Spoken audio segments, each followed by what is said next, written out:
على رسول الله وعلى آله وصحبه ومن تبعهم بإحسان إلى يوم الدين أما بعد.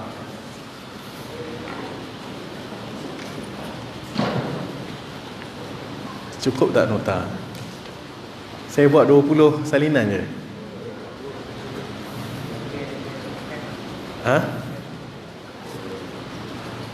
Kalau nak yang soft copy, itulah soft copy, kita tak ada grup WhatsApp pula kan. Tapi kalau grup WhatsApp yang pernah dibuat sebelum ni, boleh lah kot saya kongsi kat situ. Baik. Alhamdulillah, Allah memberi ruang kepada kita semua untuk bertemu lagi pada malam ini untuk menyambung pembelajaran kita berkaitan dengan bahasa Arab.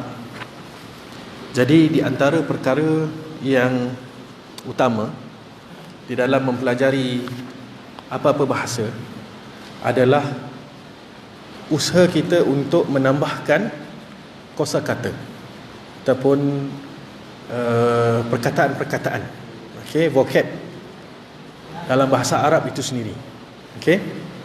Kerana dengan kita mengetahui, bukan setakat mengetahui, kita ingat vocab-vocab ini, dia boleh melancarkan lagi perjalanan kita dalam menguasai bahasa ini, insya-Allah. Baik. Jadi di atas tu adalah tajuk yang saya nak sampaikan pada malam ini, iaitu berkaitan dengan bagaimana kita nak mengatakan saya ada atau saya di sisi saya ada. Kalau kita terjemahkan perkataan ini secara perkataan demi perkataan, dia tidak memberi makna.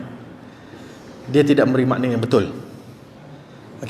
So di sini dia perlu ada perkataan yang tertentu, yang mana perkataan itu memberikan maksud saya ada ataupun di sisi saya ada. Contoh macam kita nak kata saya ada keluarga, saya ada isteri, saya ada suami. Jadi bagaimana kita nak kata ayat itu dalam bahasa Arab? Jadi sebelum kita pergi kepada yang tajuk sebenar kita pada malam ini, kita pergi dulu kepada menambah perkataan, dalam ataupun koleksi perkataan-perkataan yang ada di dalam nota kita.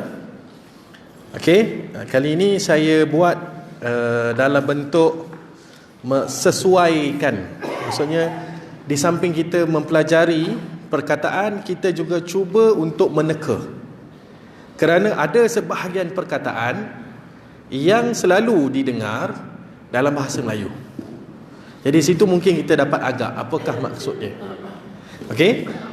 Dan juga kalau saya bagi, contoh saya sebut satu perkataan Arab, kemudian saya bagi maknanya, saya rasa itu sebenarnya kurang berkesan pada saya lah. Yang berkesannya adalah apabila ada di pihak pelajar dan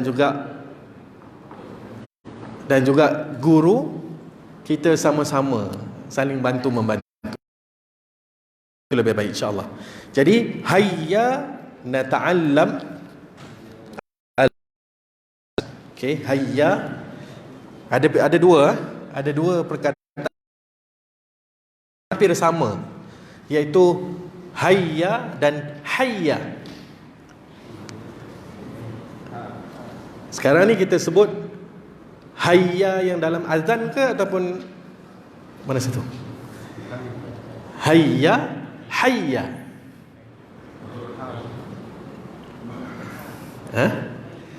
Hayya, yang ni hayya yang dalam azan tu hayya ha.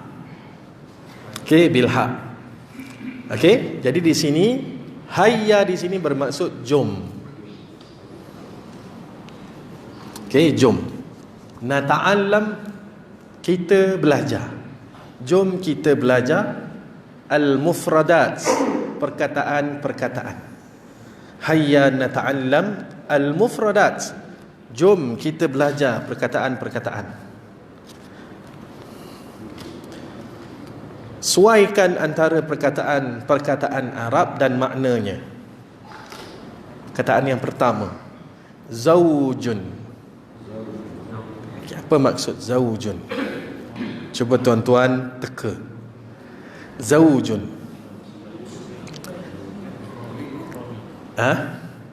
Suami. Zaujun maksudnya suami. Okey? Zaujun, suami. Cuba tengok perkataan suami. Okey, tuan-tuan gariskan. Okey, suaikan. Baitun.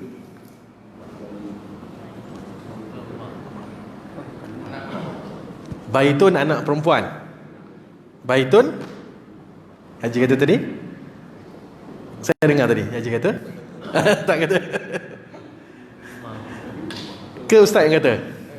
Macam daripada sini tadi saya dengar rumah. Oh, Muhammad Branson yang jawab.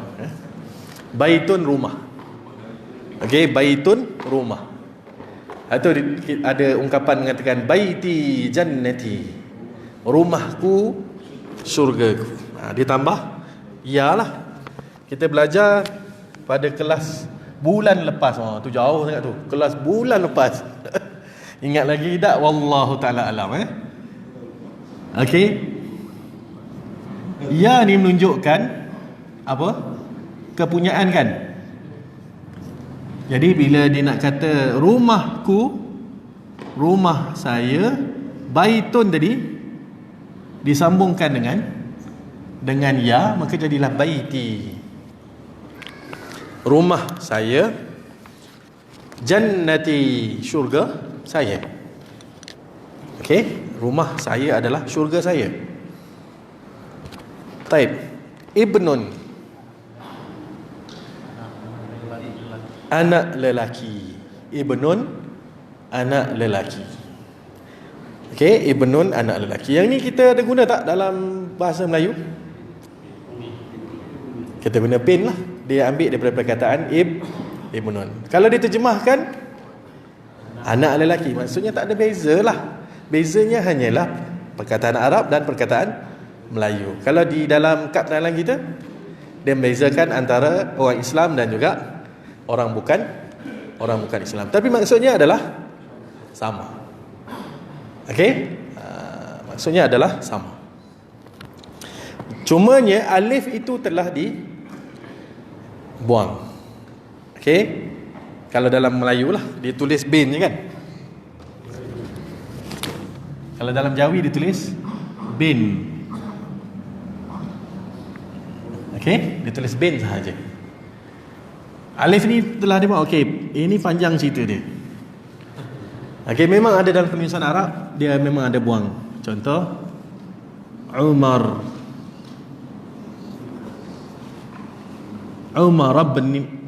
bin al-Khattab. Okey.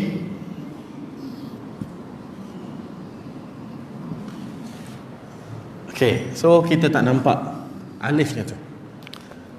Okey, tak apa. Yang penting kita tahu asalnya adalah daripada perkataan ibnun, ada 3 huruf. Anak lelaki. Sayyaratun. Sayyaratun, kereta. Okey, sayyaratun, kereta. Sadiqun. Sadiqun, kawan. Okey, sadiqun, kawan. Ummun, ibu. Kita panggil, kita tahu dia ibu daripada perkataan ummi lah. Cuma saya nak highlightkan di sini, umi ke ummi? Yang Arab ni mana sebutan yang betul? Umi ke ummi? Ummi. Sebab ummun dia ada sabdu kan? Okey, umum dia ada sabdu, kemudian dia tambah dengan ya, menjadikan ibuku, ibu saya. Jadi sebab tu kita panggil ummi. Jadi sebenarnya kita dah terapkan perkataan Arab dalam bahasa Melayu, dalam keluarga kita sendiri. Cuma kena pastikan betul lah, bukan ummi, ummi. Okey, ummi. Jadi ibu, umun ibu. Zamil, zamilun.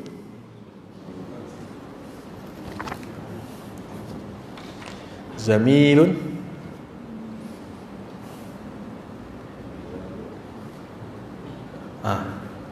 Agak-agak apa? Kawan juga, sama. Okey, jadi perkataan yang membawa maksud kawan atau sahabat ni ada dua dah sekarang. Sadiqun dengan zamil. Tapi ada beza tak? Ada beza. Walaupun maksud dia kawan, tapi ada beza. Zamil adalah kawan biasa. Kawan biasa. Contoh kawan sekerja, kawan setaman, yang hubungannya itu hanya kenal biasa. Itu kita panggil zamil. Sadiq itu adalah sahabat, kawan karib. Okey, kawan rapat. Sadiq adalah sahabat. Itu beza dia. Okey. Walidun, ayah, bapa. Walid. Ataupun maksud secara literal, dia membawa maksud yang melahirkan, lelaki yang melahirkan, iaitu bapa lah. Okey, maksudnya ibu yang melahir, ibu dan bapa penyebab kepada wujudnya anak. Okey, okey. Jadi walid ini yang melahirkan. Manzilun, rumah. Okey, rumah. Jadi sama maksud dia dengan baitun. Manzilun sama maksudnya dengan baitun. Hafidun. Ya.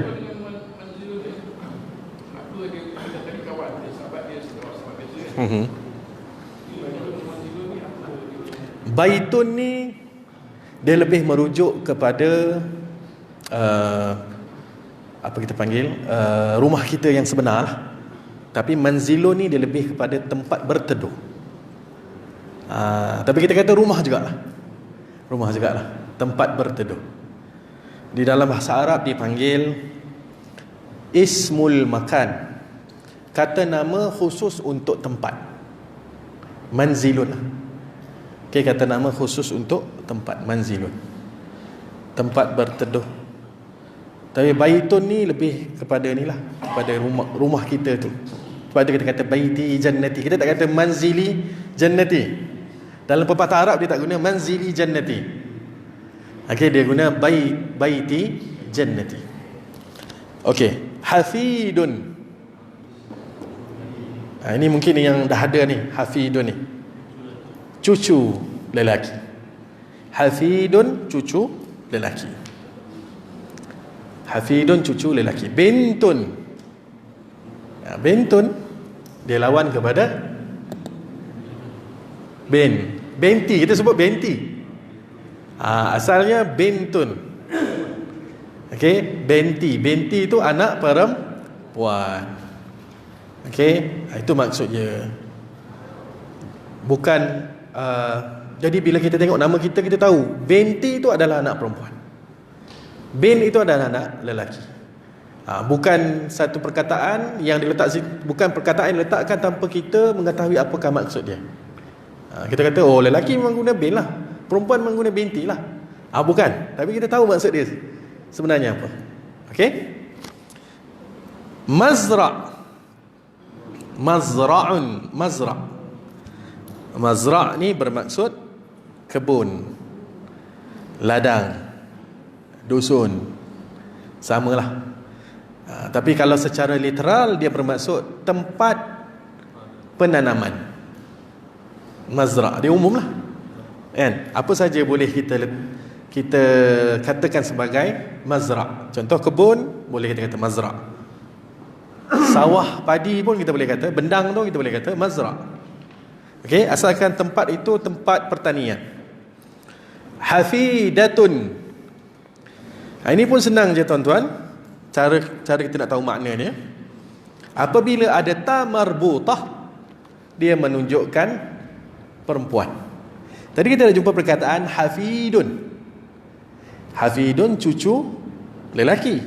Hafidatun cucu perempuan.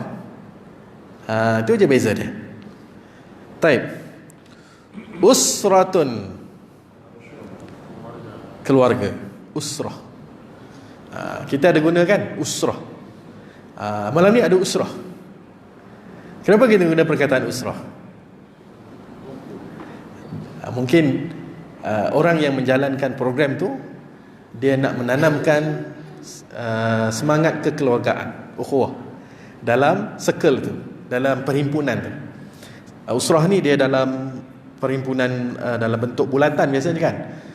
Kalau dalam masa saya belajar di UIA dulu, dipanggil circle. Circle, bulatan. Halaqah. Kita panggil halaqah. Tapi dia punya istilah yang asal dulu sebelum dia orang buat halaqah, dia gunakan usrah. Okey, jadi usrah ni sebenarnya dia nak menyatakan situ berhimpunnya orang-orang tu adalah untuk menanamkan ukhuwah. Okey, supaya menjadi seperti sebuah keluarga. Okey, abun.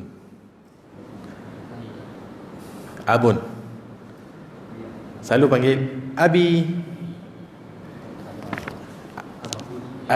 Okey. Lawan kepada ummi lah. Abun, bapa. Okey, abi.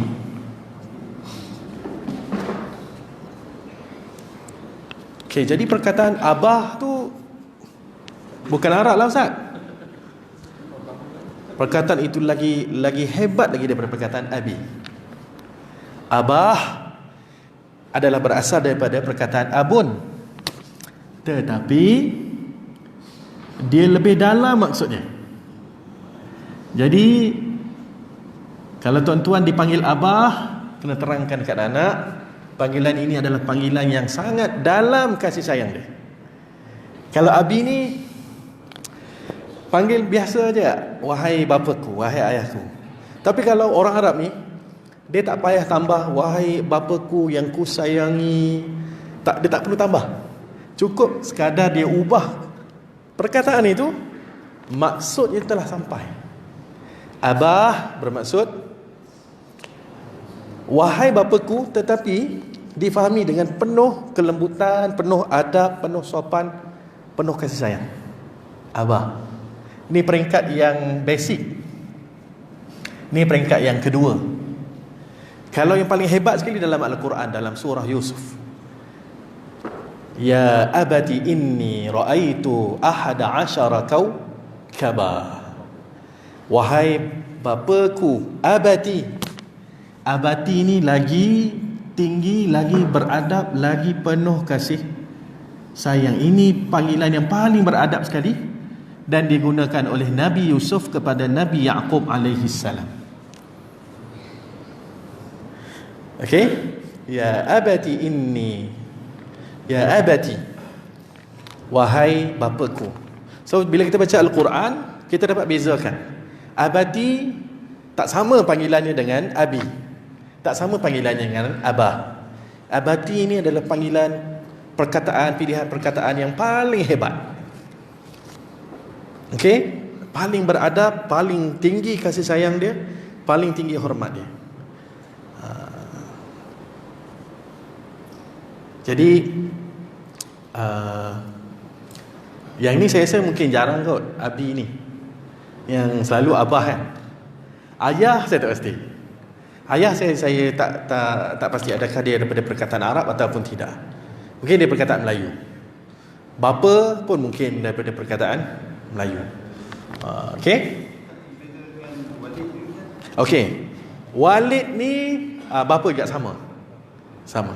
Abun, okey, abun walid sama erti. Ummun walidah sama erti.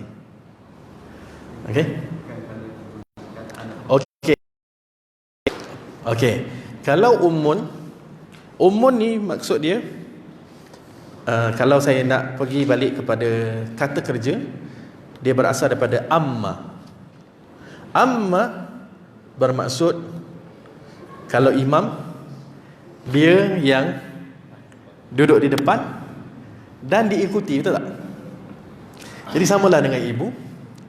Ibu ni adalah orang yang memimpin anak-anak dan wajib untuk diikuti. Tapi dia tidak dipanggil imam. Dia dipanggil ummun. Okey? Dia dipanggil ummun. Itu maksudnya.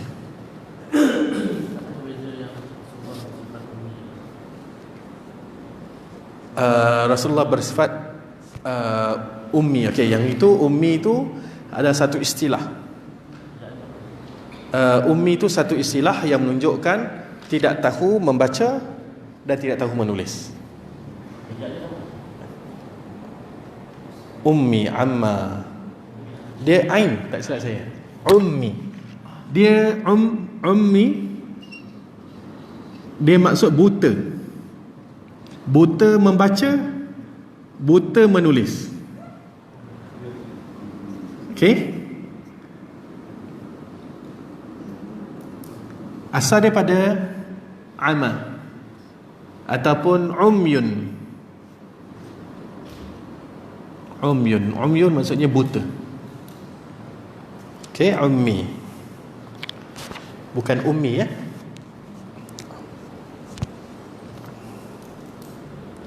Okey. Perkataan walid, masa kita selalu baca doa untuk kedua ibu bapa kan? Okey, apakah perkataan yang digunakan untuk menunjukkan kedua ibu bapa? Adakah disebut dan ab, ummun ataupun ummi, abi?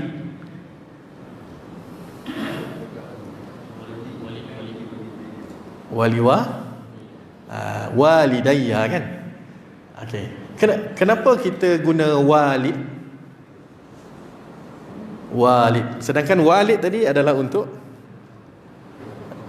bapa kan? Sebab sebenarnya kat situ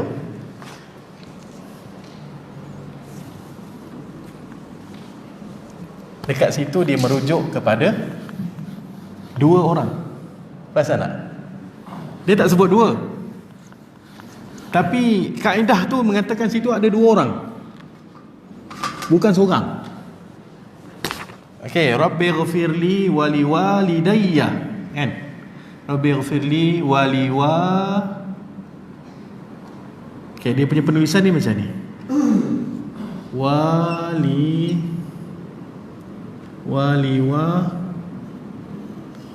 Lidayya. Okey, ini cara penulisan dia untuk doa. Okey. Okey, asal penulisan ini. Okey, asal penulisan ni. Okey, dia perkataan terbabit hanyalah daripada sini hingga ke sini. Itu saja perkataan yang terbabit yang menunjukkan maksud kedua ibu bapa. Okey. Tetapi asalnya adalah walid. Asalnya walid. Bila dia nak kata kedua ibu bapa, dia dah tak ambil kira muannas, tak ambil kira ibu. Dia tak kata walid, walidah, tak perlu sebut dua-dua. Cukup sekadar dia tambah alif nun atau ya nun. Ini kaedah dia. Jadi walidani ataupun walidaini, itu asal dia. Okey, mana datang ya? Ya ni datang kemudian. Menunjukkan apa ya ni? Menunjukkan saya. Okey, menunjukkan saya. Jadi bila dia nak pergi kepada yang ni, bila dia nampak ada perkataan ni sebelumnya ada lam ini adalah pemboleh ubah bagi perkataan. Dia akan mengubah perkataan ini. Okey, kita pergi pada proses dia. Dia ubah kepada, sini ada dua kan, tapi bila masuk lam ni dia kena berubah kepada ni, walidaini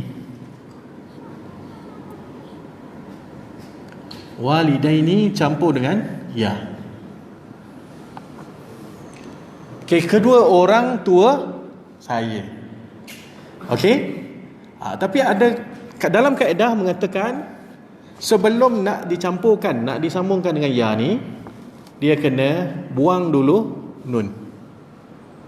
Bila dia buang nun, maka yang tinggal adalah waw, lam, dal, ya. Ya kita sambungkan ni, ya dan ya, kan? Jadi macam mana kita baca? Ya ni berbaris mati, ya ni berbaris atas. Walidayya. Okey. Kaedah penulisan Arab mengatakan bila ada dua huruf yang bertembung, huruf yang sama yang bertembung, maka dia menggunakan kaedah meletakkan sabdu. Asal usul sabdu itu menunjukkan bahawa huruf itu adalah huruf yang sama. Jadi jadilah perkataan itu seperti waliwalidayya. Inilah doa yang cabarannya kepada orang yang memimpin doa. Dia nak tukar doa ni kepada ramai. Dalam kelas saya pada minggu lepas di surau yang lain, Tok Imam tu bertanya, apa beza Ustaz Rabbighfirli wali walidaina ataupun Rabbighfir lana zunubana wali walidaina atau Rabbighfir lana zunubana wali walidina? Mana satu? Okey. Kalau tuan-tuan rasa okey, saya boleh teruskan. Kalau tuan-tuan rasa macam berat, saya rehat dulu, tangguhkan dulu. Nanti kan pening kan ni. Okey. Baik. Bila kita baca doa ramai, kita akan mendoakan untuk diri kita saja kan, ataupun untuk orang lain juga? Orang lain lah. Orang lain sekali lah kan. Jadi kita kata ya Tuhanku, wahai Tuhanku, ampunkanlah segala dosa-dosa kami dan dosa kedua ibu bapa kami. Yang kita maksudkan kedua ibu bapa kami itu, adakah ibu bapa yang sama ataupun ibu bapa masing-masing? Ibu bapa masing-masing. Bila ibu bapa masing-masing, kita kena pluralkan perkataan. Walid, plural dia adalah walidina. Sebab itu kita baca lidina. Na ni kamilah. Okey, lidina. Ini ibu bapa kami. Maksudnya ramai. Maksudnya ibu bapa masing-masing. Okey? Katakanlah yang membaca doa itu adalah abang sulung dalam keluarga tu, dalam adik-beradik tu. Lalu dia membacakan doa walidaina. Beza baris je tuan-tuan. Saya tak tulis balik. Saya letakkan baris yang kedua, yang berwarna biru ni. Beza walidaina dengan walidina. Ini walidina ini adalah ibu bapa kami, maksudnya masing-masing. Tapi walidaina bermaksud ibu bapa kami, ibu bapa kita. Maksudnya abang membaca doa, yang mengamin tu adalah adik-beradik dia. Dia bacakan doa itu untuk kedua orang tua mereka. Itu beza. Okey? Itu beza dia. Okey? Kenapa saya bawa sampai ke sini tuan-tuan? Inilah saya nak katakan kepada tuan-tuan, kenapa tuan-tuan kena belajar bahasa Arab. Saya nak bagi semangat sikit kat tuan-tuan. Kenapa kita kena belajar bahasa Arab? Supaya kita boleh settlekan yang benda-benda macam ni. Banyak tuan-tuan yang kena tukar-tukar ni, banyak. Contoh dalam doa kunut, siapa jadi imam, dia kena pandai tukar. Dia pandai tukar tu dengan seeloknya dengan kefahaman. Okey, dengan kefahaman. Ataupun semasa kita mendoakan untuk orang mati. Contoh ada orang meninggal dunia, kita kata inna lillahi wa inna ilaihi raji'un. Allahumma ighfir lahu warhamhu. Lahu warhamhu, kerana dia yang meninggal tu lelaki. Kalau meninggal tu adalah perempuan, maka kita tukar. Allahumma ighfir laha warhamha wa'afiha wa'fu anha. Itu bahasa Arab juga tuan-tuan. Nah, wa'afihim wa'fu anhum.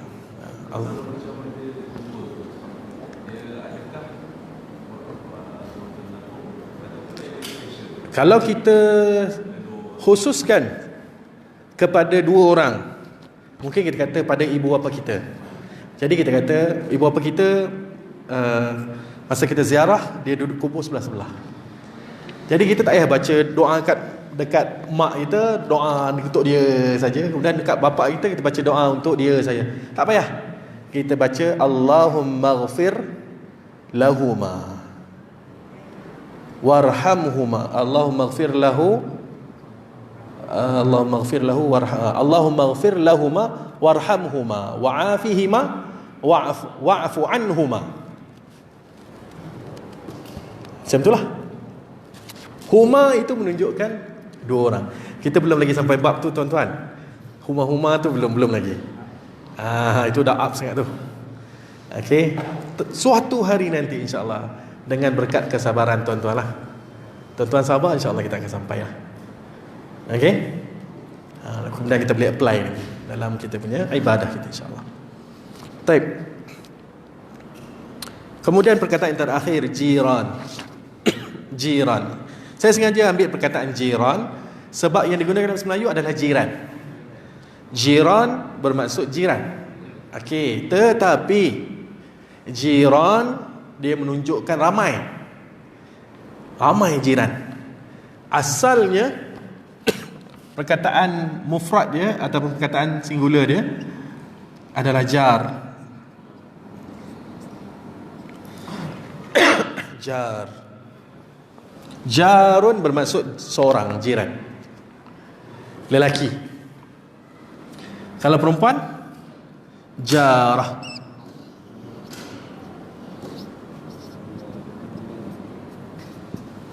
Ramai jiran.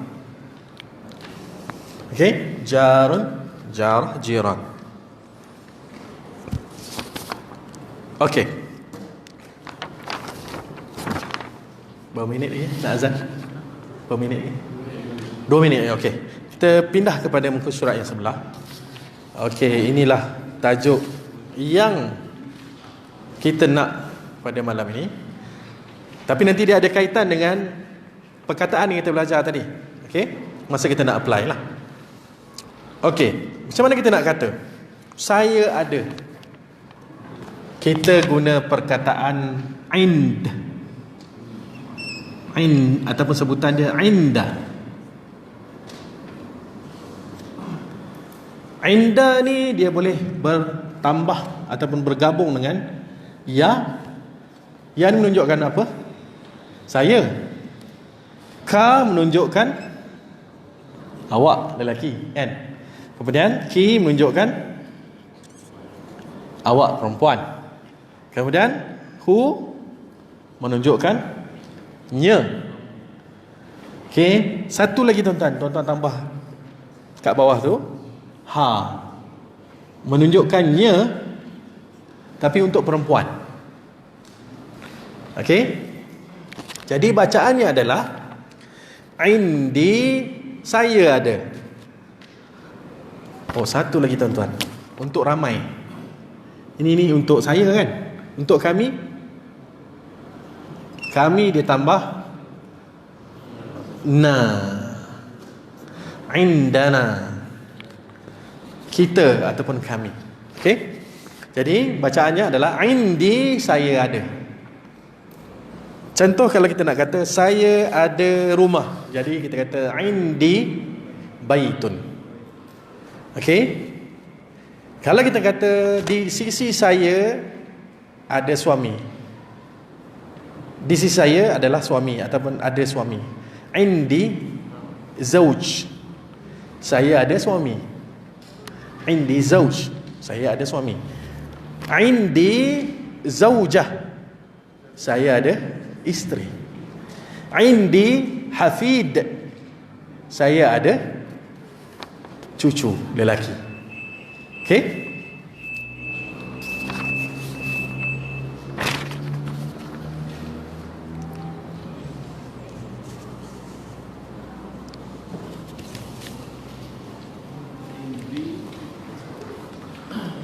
indi ni banyak dalam Al-Quran.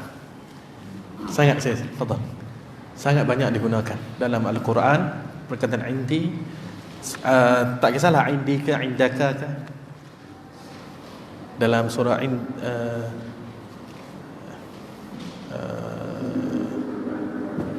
indahu,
Baik. Indaka bermaksud kamu ada untuk lelaki. Maksudnya saya kata pada lelaki indaka. Kalau untuk perempuan indaki. Contoh kita kata kepada pasangan kita, indaki fulus. Macam mana ayat kita kadang-kadang kita tanya isteri, ada duit tak? Okey, tak boleh terjemah ada duit tak? Ada terjemah ada, duit tak? Tak boleh. Dalam Arab kalau nak tanya ada duit tak, dia kena guna inda. Indaki fulus, awak ada duit tak? Maksudnya kalau awak tak ada, saya nak bagi. Okey, itu maksudnya. Kalau malangnya, awak ada duit, saya nak. Itu malang lah. Okey. Jadi kalau kita tanya contoh pada lelaki, indaka fulus, awak ada duit? Jadi kita akan tengok nanti jawapan ni. Okey. Okey, kita tengok pada soalan. Kat situ ada ma.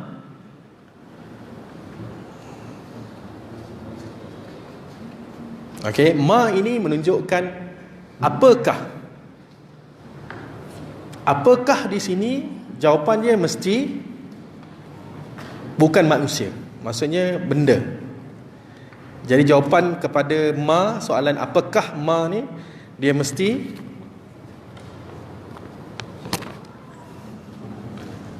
bukan manusia lah. Maksudnya benda ataupun yang biasa benda lah. Okey. Satu lagi perkataan. Okey, tuan-tuan boleh tambahkan. Man. Siapakah? Mar rabbuka. Siapakah Tuhanmu? Jadi guna man lah. Okey, man. Jadi jawapannya mesti, kalau dalam perbualan kita ni, mesti manusia. Okey. Jadi kat sini, ma indaka, apakah yang kamu ada? Apakah yang kamu ada? Jadi kita akan jawab, indi fulus, saya ada duit. Kalau dia tanya ma indaki, jawapannya tetap sama. Indi fulus. Ma indaki untuk perempuan. Ma indahu, apa yang dia ada? Indahu fulus. Fulus ni apa tuan-tuan? Fulus. Lupa saya nak beritahu. Fulus. Piramid selalu guna fulus. Fulus ni duit. Okey, fulus bermaksud duit. Okey. Jadi ma indahu fulus. Ma indaha fulus. Indaha fulus. Apa yang dia ada? Perempuan. Apa yang dia ada? Ma indaha fulus. Dia ada duit. Okey. Hal indaka fulus. Ini pergi pada yang Haji jawab tadi. Haji kata la. Apa? La kan? Hal indaka fulus. Hal adakah? Hal bermaksud adakah? Hal indaka fulus. Adakah kamu mempunyai, ada duit ataupun mempunyai duit? Hal indaka fulus. Jawapan ya dalam bahasa Arab adalah na'am. Na'am, ya. Indi fulus, saya ada duit. Tidak, la, tidak. Ma indi fulus. Ma juga membawa maksud tidak juga. Okey, tapi dia tak boleh guna la indi fulus, tak boleh. Indi ni dia kena digandingkan dengan ma. Ma ni juga membawa maksud tidak selain daripada apakah. Ada dua makna, bergantung kepada ayat. Tadi ma tadi ya. Sampai juga maksud dia. Sampai juga maksud. Kalau tak ada la pun sampai juga maksud. Ma indi fulus. Hal indaka fulus? Ma indi fulus. Ma dia tak ada. Okey? La ni tidak. Kemudian dia kuatkan lagi. Ma indi fulus. Saya tak ada duit. Hal indahu fulus? Kemudian saya tanya pula orang yang tak berkaitan dengan kita. Hal indahu fulus?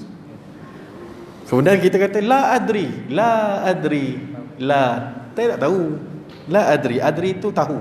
La tidak saya tahu. Kemudian kita nak positif, kita kata rubbama, berkemungkinan, mungkin. Rubbama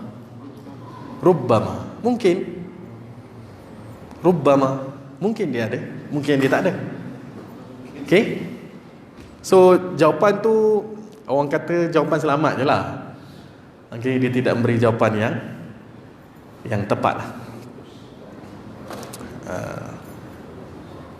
Kalau kita pergi negara Arab, bawalah soalan ni. Kalau tak ada duit, cakap tak ada duit. Kan? Kalau dia nak letak 100, kita kata saya tak ada 100, saya ada 80 je. Kemudian kita tak apalah, saya bagi 90. Kita boleh kata ma indi fulus. Saya tak ma indi fulus. Boleh jawab. Okey, saya tak ada duit. Mungkin berkat dengan jawapan ma indi fulus, dia bagi percuma. InsyaAllah. Okey, saya rasa cakap saja tuan-tuan. Untuk malam ini dia tak boleh berat-berat sangat. Nanti balik nanti sakit kepala. Okey.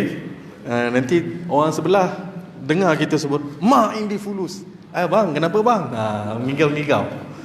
Okey. Wallahu ta'ala, kalau ada soalan mungkin satu soalan, mungkin saya boleh jawab kalau ada soalan. Baik.